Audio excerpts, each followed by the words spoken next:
दाऊद अलैहिस्सलाम का सिलसिला नसब यहूदा बिन याकूब से जा मिलता है।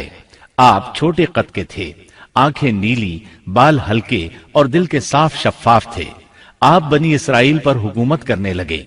अल्लाह ताला ने इनकी हुकूमत को मजबूत कर दिया और यूं बनी इसराइल एक बार फिर यकजा हो गए। अल्लाह ताला ने आप पर बहुत से मोजज़ात जाहिर फरमाए। आप पर एक किताब भी नाजिल हुई जिसे जबूर के नाम से जाना जाता है। अल्लाह ताला सूरत निसा आयत 163 में फरमाते हैं, हमने दाऊद को जबूर अता फरमाई। आप तमाम इंसानों से ज्यादा खूबसूरत आवाज वाले थे। सही बुखारी की एक हदीस में है कि एक मर्तबा रसूलुल्लाह सल्लल्लाहु अलैहि वसल्लम ने अबू मूसा अशअरी रजी अल्लाह अन्हु को कुरान मजीद की तिलावत करते सुना। उनकी आवाज बहुत खूबसूरत थी। आप उनकी क़िरात तवज्जुह से सुनने लगे। फिर आपने फरमाया, ए अबू मूसा, तुझे दाऊद अलैहिस्सलाम जैसी बेहतरीन आवाज अता की गई है। अल्लाह ताला ने आपकी आवाज को भी एक मौजज़ा बना दिया, और वो ऐसे कि जब दाऊद अलैहिस्सलाम जबूर की तिलावत करते तो पहाड़ उसको सुनकर आपके साथ तस्बीह शुरू कर देते, और जब परिंदे ये आवाज सुनते तो उनके पास आकर अपनी गर्दनें झुकाकर बैठ जाते और तस्बीह में उनके साथ शामिल हो जाते, अपनी जगह से हरकत भी न करते। अल्लाह ताला सूरह सबा आयत 10 में फरमाते हैं, ए पहाड़ों, इसके साथ रग़बत से तस्बीह पढ़ा करो, और परिंदों को भी यही हुक्म है। खुद दाऊद अलैहिस्सलाम के बारे में अल्लाह ताला का फरमान है, और हमारे बंदे दाऊद को याद करें जो बड़ी कुव्वत वाला था, यकीनन वो बहुत रुजू करने वाला था। इसी तरह अल्लाह ताला सूरतुल अंबिया आयत 79 में फरमाते हैं, और हमने पहाड़ को दाऊद के ताबे कर दिया जो तस्बीह करते थे, और परिंदों को भी, और हम ही ये सब कुछ करने वाले थे। इसी तरह सूरह स्वाद आयत 18 और 19 में अल्लाह ताला फरमाते हैं, यकीनन हमने पहाड़ों को उसके ताबे कर रखा था कि उसके साथ शाम को और सुबह को तस्बीह खानी करें, और परिंदे भी सब के सब उनके ताबे रहते थे। ये दाऊद अलैहिस्सलाम के मोजज़ात थे। अल्लाह ताला ने और भी कई मोजज़ात से उन्हें नवाजा था। अल्लाह ने आपके लिए लोहे को नर्म फरमा दिया था। आप लोहे से इस तरह चीजें बना लेते थे जिस तरह लोग गारे और मिट्टी से बना लेते हैं। आप लोहे से जिरहें बनाते थे। नूह अलैहिस्सलाम से पहले भी जिरहें होती थीं, लेकिन वो तख्तियों की मानंद होती थीं। उनको सीने और कमर की तरफ लटका लिया जाता था, लेकिन उनका बोझ बहुत होता था। आपने लोहे की कड़ियां और दायरे बनाकर उनको खास अंदाज में जोड़ जोड़ कर जिरहें तैयार की। ये बहुत हल्का लिबास था और पूरे जिस्म को दुश्मन के वार से महफूज रखता था। अल्लाह ताला सूरह सबा आयत 10 और 11 में फरमाते हैं, और हमने उसके लिए लोहा नर्म कर दिया कि तू पूरी पूरी जिरहें बना और जोड़ों में अंदाजा रख। तुम सब नेक काम किया करो, यकीन मानो कि मैं तुम्हारे आमाल देख रहा हूं। इन आयात में अल्लाह ताला फरमाते हैं कि दाऊद अलैहिस्सलाम को हमने हुक्म दिया कि जिरहें लोगों के लिए निहायत मौजू होनी चाहिए। उनकी कड़ियों को बड़े मुनासिब अंदाज में जोड़ना, न इस कदर मोटी हो कि उनका वजन बढ़ जाए, न इस कदर पतली कि जल्द कट जाएं और अपना मकसद पूरा न कर सकें।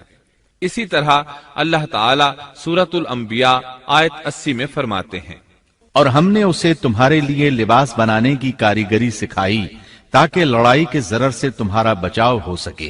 क्या अब तुम शुक्रगुजार बनोगे? बहरहाल इस सनद के मूजिद दाऊद अलैहिस्सलाम हैं। अल्लाह ताला ने आपकी हुकूमत को खूब मजबूत किया, आपको जबरदस्त फजाइल और मोजज़ात से माला माल किया। अल्लाह ताला सूरत स्वाद आयत 20 में फरमाते हैं, और हमने उसकी सल्तनत को मजबूत कर दिया था और उसे हिकमत दी थी और बात का फैसला समझा दिया था। आप लोगों के दरमियान निहायत आदिलाना फैसले फरमाते थे। आप नबी भी थे, बादशाह भी और काजी भी। आपकी हुकूमत के मुतालिक कई अहकामात नाजिल हुए।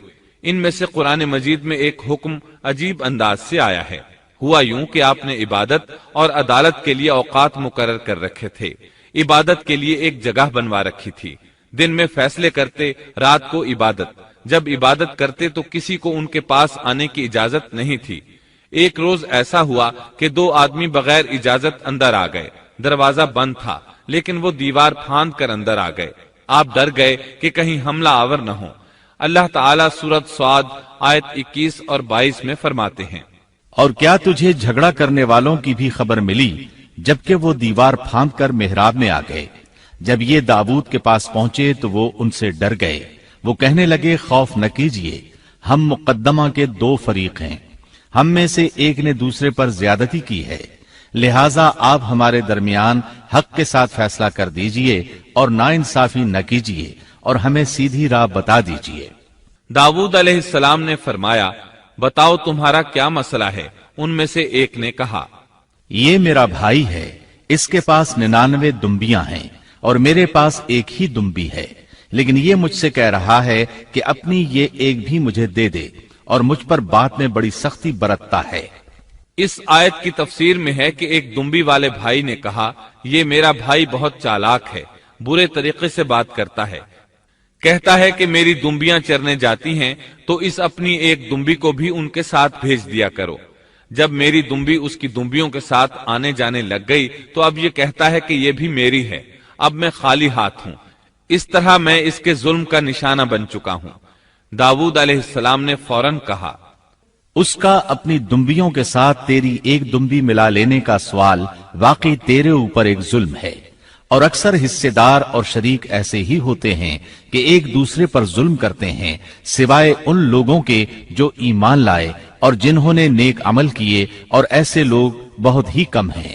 داؤد علیہ السلام نے دوسرے بھائی کی بات سنے بغیر ہی اسے ظالم ٹھہرا دیا۔ آپ کا فیصلہ سنتے ہی دوسرا بول اٹھا، آپ نے میری بات تو سنی ہی نہیں اور فیصلہ دے دیا، پہلے آپ میری بات تو سنتے۔ داؤد علیہ السلام فوراً بھانپ گئے کہ ان سے غلطی ہوئی ہے اور سمجھ گئے کہ یہ اللہ تعالیٰ کی طرف سے آزمائش ہے۔ آپ نے فوراً توبہ کی، اللہ کی طرف رجوع کیا اور استغفار کرنے لگے۔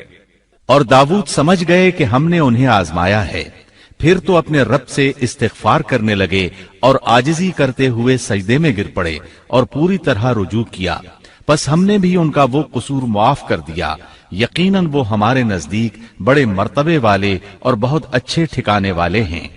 اس کے بعد اللہ تعالیٰ سورۃ سعد آیت 26 میں فرماتے ہیں، اے داؤد، ہم نے تمہیں زمین میں خلیفہ بنا دیا، تم لوگوں کے درمیان حق کے ساتھ فیصلہ کیا کرو اور اپنی نفسانی خواہش کی پیروی نہ کرو، ورنہ وہ تمہیں اللہ کی راہ سے بھٹکا دے گی۔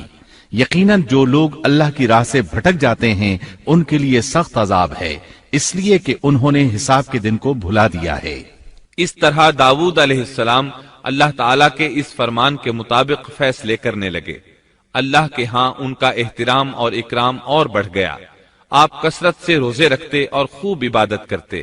آپ اس وقت تمام انسانوں سے بڑھ کر اللہ کی عبادت کرنے والے تھے۔ امام بخاری نے ایک حدیث نقل کی ہے جس کے الفاظ کچھ اس طرح ہیں، اللہ تعالیٰ کے نزدیک سب سے محبوب نماز داؤد علیہ السلام کی نماز ہے، اور اللہ تعالیٰ کی طرف سب سے محبوب روزہ داؤد علیہ السلام کا روزہ ہے۔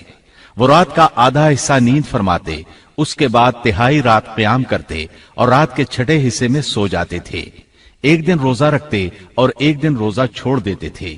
لڑائی میں جب دشمن سے مقابلہ ہوتا تو بھاگتے نہیں تھے۔ اس حدیث میں نفل نماز یعنی نماز تہجد اور نفلی روزے کا ذکر ہوا ہے۔ بہرحال یہ وہ صفات ہیں جو داؤد علیہ السلام کے بارے میں حدیث رسول میں آئی ہیں۔ اللہ تعالیٰ نے سورہ سبا آیت 13 میں ان کی تعریف کرتے ہوئے ان کی آل کو اللہ کا شکر ادا کرنے کا حکم دیا۔ اے آل داؤد، اس انعام کے شکریہ میں نیک عمل کرو۔ داؤد علیہ السلام کی ایک صفت یہ تھی کہ آپ بہت شکر گزار تھے، اور ایسے لوگ کم ہی ہوتے ہیں، جیسا کہ سورہ سبا آیت 13 میں اللہ تعالیٰ فرماتے ہیں، اور میرے بندوں میں سے شکر گزار بندے کم ہی ہوتے ہیں۔ داؤد علیہ السلام میں جیسے دیگر بہت سی خوبیاں تھیں، وہاں ایک بہت عظیم خوبی یہ بھی تھی کہ وہ ایک بادشاہ ہونے کے باوجود ایک درہم بھی سلطنت کے بیت المال سے نہیں لیتے تھے، اپنا اور اپنے اہل و عیال کا بوجھ خود اٹھاتے تھے، اور اپنی محنت اور ہاتھ کی کمائی سے حلال روزی حاصل کر کے اپنے اہل و عیال کو کھلاتے تھے۔ داؤد علیہ السلام کی اس عظیم صفت کو نبی کریم صلی اللہ علیہ وسلم نے یوں بیان کیا ہے، صحیح بخاری میں ہے، کسی انسان نے اس شخص سے بہتر روزی نہیں کھائی جو خود اپنے ہاتھ سے کما کر کھاتا ہے۔ اللہ کے نبی داؤد علیہ السلام بھی अपने हाथ से काम करके रोजी खाया करते थे। बाज मुफस्सिरीन बयान करते हैं कि दाऊद अलैहिस्सलाम दुआ मांगा करते थे कि ऐ मेरे अल्लाह, कोई ऐसी सूरत पैदा कर दे कि मेरे लिए हाथ की कमाई आसान हो जाए, क्योंकि मैं बैतुल माल पर अपना बोझ नहीं डालना चाहता। तो अल्लाह ताला ने आपकी इस ख्वाहिश को इस फजीलत के साथ कबूल फरमाया कि उनके हाथ में लोहे को मोम की तरह नरम कर दिया, जिससे वो जिरहें बनाते और उन्हें फरोख्त करके अपने अहलो इयाल की किफालत करते।